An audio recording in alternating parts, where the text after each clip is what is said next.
નમસ્તે વિદ્યાર્થી મિત્રો, ક્રિસ્ટલ ઇન્ટરનેશનલ પબ્લિક સ્કૂલ દ્વારા ઓનલાઈન લેક્ચરમાં આજે આપણે સંસ્કૃતમાં પાઠ 20 સંસ્કૃત ભાષાય વૈશિષ્ટ્યમ એટલે કે સંસ્કૃત ભાષાની વિશેષતા એના વિશેનો અભ્યાસ કરીશું. ગયા લેક્ચરમાં આપણે એની વિશેષતાઓ જોઈ હતી. એમાં પહેલી વિશેષતા હતી કે સંસ્કૃતનું સંસ્કૃતની સૌથી જૂનું ભાષાનું જે પુસ્તક છે તે ઋગ્વેદ છે. એ પણ કઈ ભાષામાં લખાયેલું છે તો કે સંસ્કૃતમાં. બીજી વિશેષતા એ હતી કે સંસ્કૃત ભાષામાં જે વર્ણમાળાઓ આવે છે એ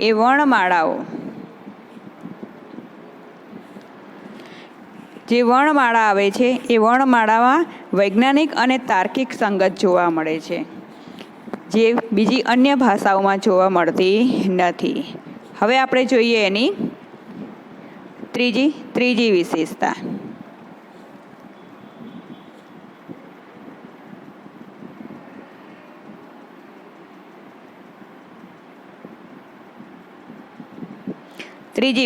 જોઈએ તૃતીય વિશિષ્ટમ એટલે કે ત્રીજી વિશેષતા. આચાર્ય પાણિનેન વિરચિત અષ્ટાધ્યાયી પ્રસિદ્ધ સંસ્કૃત વ્યાકરણ માનવ મસ્તિષ્કસ્ય સર્વોત્તમ કૃતિ વર્તતે. એતાદશ વ્યાકરણમ અન્યત્ર ન ઉપલભ્યતે. તૃતીય વિશિષ્ટતા એટલે કે ત્રીજી વિશેષતા. આચાર્ય પાણિની વિરચિત એટલે આચાર્ય પાણિનીએ રચેલું અષ્ટાધ્યાયી નામનું પ્રસિદ્ધ સંસ્કૃત વ્યાકરણ માનવ મસ્તિષ્ક એટલે કે માનવ મસ્તિષ્ક સમાન છે. માનવ મસ્તિષ્ક સમાન સર્વોત્તમ કૃતિ છે. એટલે સર્વોત્તમ એટલે સર્વશ્રેષ્ઠ કૃતિ છે કે વ્યાકરણથી દરેક કૃતિ શોભી ઉઠે. એટલે કે વ્યાકરણ ખૂબ જ જરૂરી છે. દરેક ભાષામાં વ્યાકરણ ખૂબ જરૂરી છે. એટલા માટે જે પાણિનીનું અષ્ટાધ્યાયી નામનું વ્યાકરણ ગ્રંથ છે એ સર્વશ્રેષ્ઠ કૃતિ માનવામાં આવે છે. જોઈ લો તૃતીય વિશેષતા એટલે કે ત્રીજી વિશેષતા. આચાર્ય પાણિનીએ રચેલું અષ્ટાધ્યાયી નામનું પ્રસિદ્ધ સંસ્કૃત વ્યાકરણ માનવના મસ્તિષ્કની સર્વશ્રેષ્ઠ કૃતિ છે. એતાદશ વ્યાકરણમ અન્યત્ર ન ઉપલભ્યતે.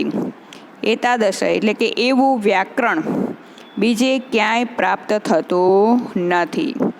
ફરી જોઈ લો ત્રીજી વિશેષતા કે આચાર્ય પાણિની દ્વારા રચાયેલું અષ્ટાધ્યાયી નામનું સંસ્કૃત વ્યાકરણ માનવના મસ્તિષ્કની જેમ સર્વશ્રેષ્ઠ કૃતિ છે. એવું વ્યાકરણ બીજે ક્યાંય પ્રાપ્ત થતું નથી. ચતુર્થ વિશેષતા. ચોથી વિશિષ્ટતા. સંસ્કૃત ભાષાએ મહાભારત નામના પ્રસિદ્ધ એક ગ્રંથ વર્તતે. સંસ્કૃત ભાષામાં મહાભારત નામનો એક ગ્રંથ છે, એક પ્રસિદ્ધ ગ્રંથ છે. તો આપણે બધા જાણીએ છીએ કે મહાભારત અને રામાયણ એ બે શું છે? મહાકાવ્યો છે. એટલે ચોથી વિશેષતા છે કે સંસ્કૃત ભાષામાં મહાભારત નામનો પ્રસિદ્ધ એક ગ્રંથ છે. લક્ષ શ્લોક પરિમિતિ. તે 1,00,000 શ્લોકોના પરિણામવાળો છે કે 1,00,000 શ્લોક ધરાવનારો છે. એતાદશ વિશાલકાય ગ્રંથ નિખિલે અપી સંસારે નાસ્તિ. નિખિલ એટલે આખા વિશ્વમાં ક્યાંય જોવા મળતો નથી. ઇદમ અપી સંસ્કૃતસ્ય વૈશિષ્ટ્યમ અપરમ એટલે અન્ય. આ એની અન્ય વિશેષતા છે. આ પણ સંસ્કૃતની અન્ય વિશેષતા છે. જોઈ લો ચોથી વિશેષતા. સંસ્કૃત ભાષામાં મહાભારત નામનો એક પ્રસિદ્ધ ગ્રંથ છે. તે 1,00,000 શ્લોક ધરાવનારો છે. આવો વિશાળ ગ્રંથ આખા સંસારમાં ક્યાંય નથી.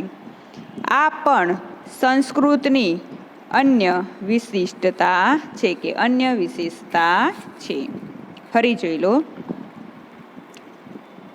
ચોથી વિશેષતા, સંસ્કૃત ભાષામાં મહાભારત નામનો એક પ્રસિદ્ધ ગ્રંથ છે. તે 1,00,000 શ્લોક ધરાવનારો છે.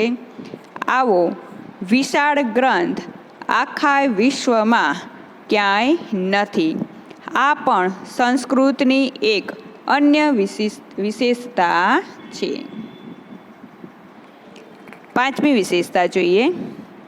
પાંચમી વિશિષ્ટતા, રામાયણમ નામ સુપ્રસિદ્ધ આદિકાવ્ય અસ્તિ. રામાયણ નામનું સુપ્રસિદ્ધ આદિકાવ્ય છે કે પ્રખ્યાત આદિકાવ્ય છે.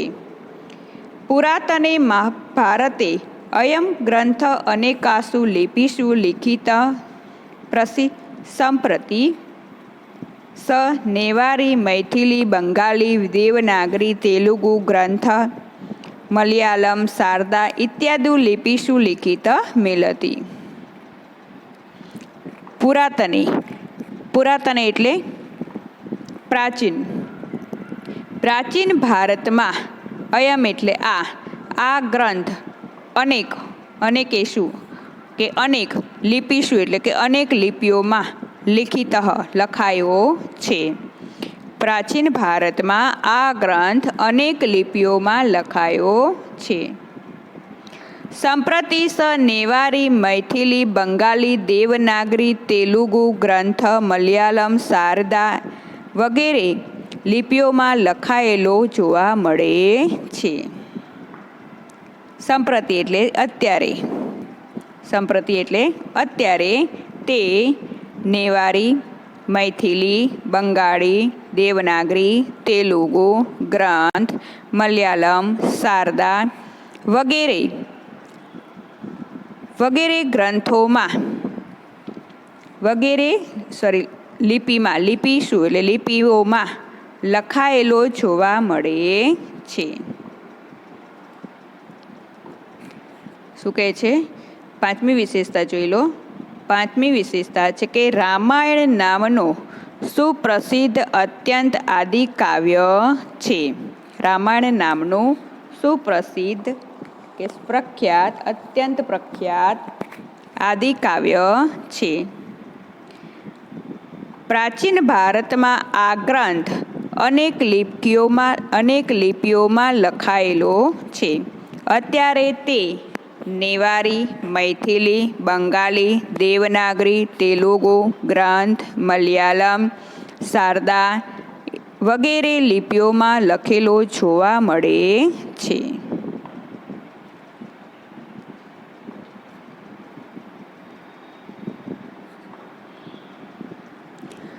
સંસ્કૃત ભાષાયામ એતાદશ બહવો ગ્રંથાः સन्ति ये प्राचीनकाले अनेकासु लिपिषु लिखिता एतादश उपक्रम्य अपि संस्कृतैव वैशिष्ट्यं वर्तते. સંસ્કૃત ભાષાયા એટલે સંસ્કૃત ભાષાના એતાદશ આવા બહવો ઘણા ગ્રંથો છે. સંતિ એટલે છે. એ જે પ્રાચીન કાલે એટલે કે પ્રાચીન કાળમાં અનેક લિપિષુ એટલે લિપિઓમાં લખાયા હતા. એતાદશ એટલે આવા કે આવી ઉપક્રમ એટલે યોજના, આવી યોજના પણ અપી એટલે પણ સંસ્કૃતની જ વિશેષતા છે. જોઈ લો ભાષાંતર.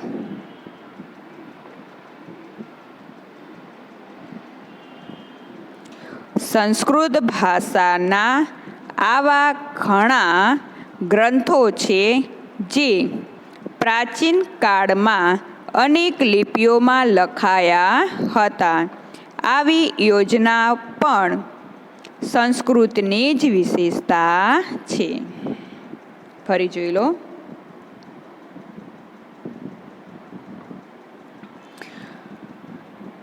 સંસ્કૃત ભાષાના આવા ઘણા ગ્રંથો છે જે પ્રાચીન કાળમાં અનેક લિપિઓમાં લખાયા હતા.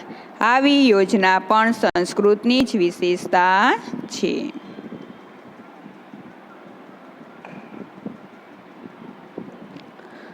छठी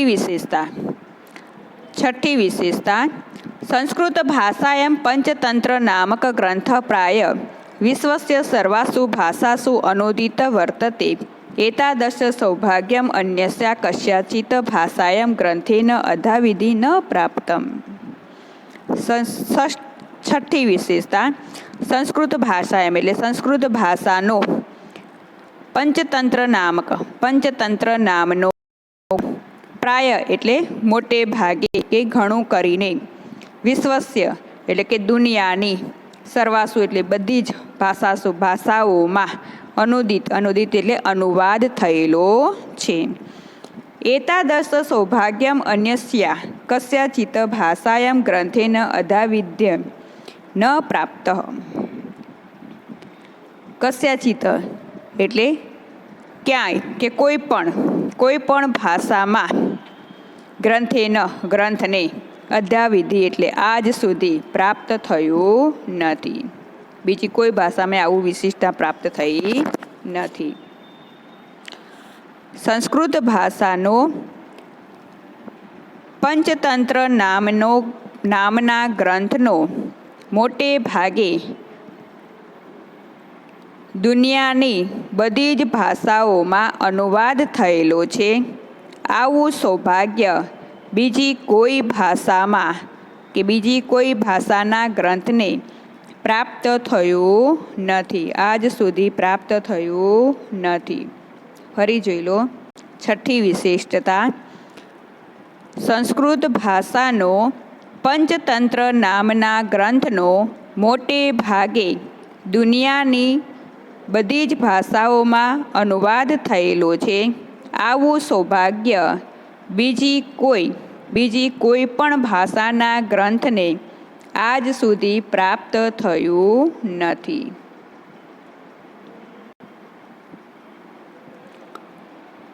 સાતમી વિશેષતા જોઈ લો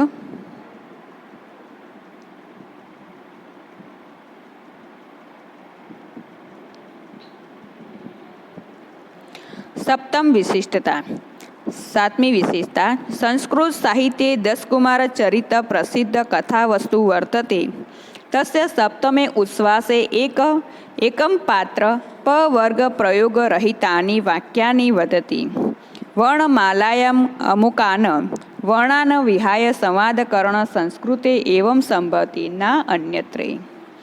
એટલે સાતમી વિશેષતા છે કે સંસ્કૃત સાહિત્યમાં દશકુમાર ચરિત નામના પ્રસિદ્ધ કથા પુસ્તકમ વર્તતે પ્રસિદ્ધ કથા પુસ્તક છે।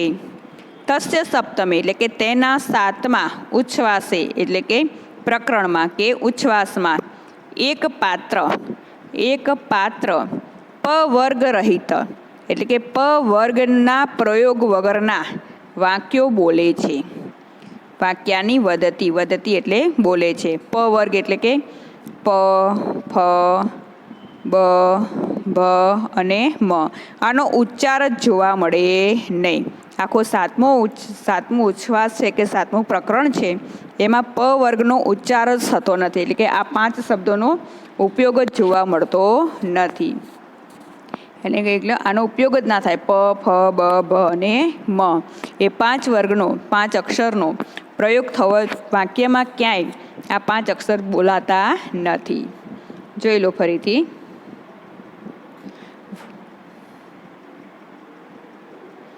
કે સંસ્કૃત સાહિત્યમાં દશકુમાર ચરિતમાં નામે પ્રસિદ્ધ કથા વસ્તુ છે, કથા પુસ્તક છે। તેના સાતમા ઉચ્છ્વાસમાં એક પાત્ર પવર્ગ રહિતના કે પવર્ગના પ્રયોગ વગરના વાક્યો બોલે છે।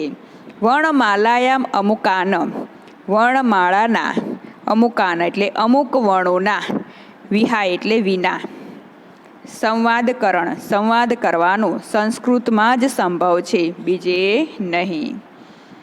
એટલે કે વર્ણમાળામાં અમુક વર્ણોના પ્રયોગ વિના સંવાદ કરવાનું સંસ્કૃતમાં જ સંભવ છે, બીજે નહીં।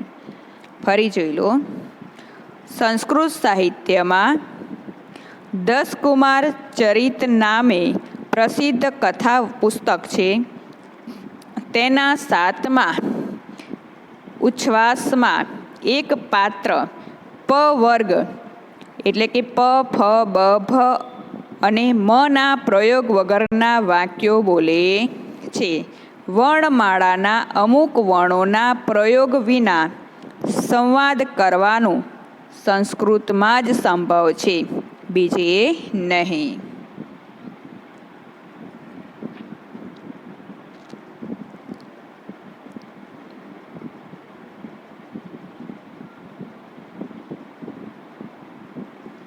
આઠમી વિશેષતા એકસ્ય વર્ણસ્ય પ્રયોગેણ કાવ્યકરણ સંસ્કૃતિ એવં સંપત્તિ. એકસ્ય વર્ણ એટલે કે એક જ વર્ણના પ્રયોગથી કાવ્ય રચવાનું સંસ્કૃતમાં જ સંભવ છે. એક જ વર્ણના પ્રયોગથી કે ઉપયોગથી કાવ્ય રચવાનું સંસ્કૃતમાં જ સંભવ છે. મહાકવિન માઘેન વિરચિત શિશુપાલ વધેન મહાકાવ્યે દકારસ્ય નકારસ્ય ચ એક પાત્રસ્ય વર્ણસ્ય પ્રયોગેણ નિમિત્તાની પદ્યાની અસ્ય પ્રણામાની સંતિ. અષ્ટવિશેષતા એટલે કે આઠમી વિશેષતા એકસ્ય વર્ણ એક વર્ણના પ્રયોગથી કાવ્ય કાવ્યકરણ એટલે કાવ્ય રચવાનું સંસ્કૃતમાં જ સંભવ છે. સંભવતી એટલે સંભવ છે.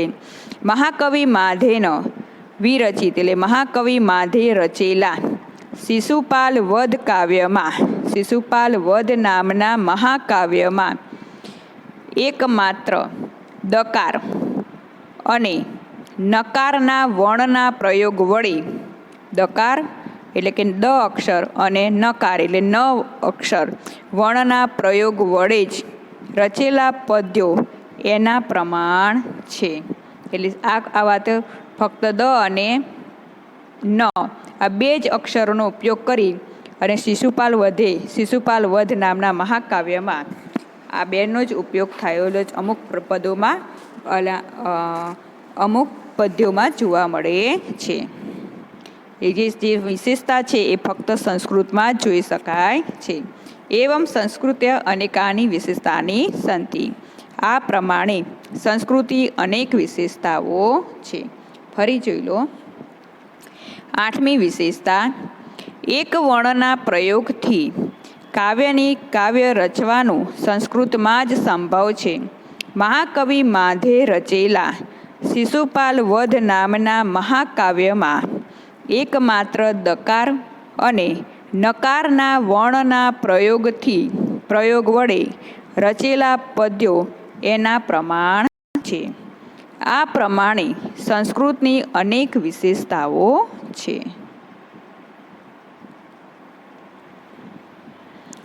અહીંયા તમારો 20મો પાઠ પૂરો થયો. એટલે દરેક વિદ્યાર્થીએ સંસ્કૃત ટેક્સ્ટની નોટમાં ભાષાંતર, શબ્દાર્થ અને અભ્યાસ લખવાનું રહેશે. શબ્દાર્થ છે ચોપડીમાં આપેલા એ પ્રમાણે અને સ્વાધ્યાયના બધા જ પ્રશ્નો લખવાના રહેશે.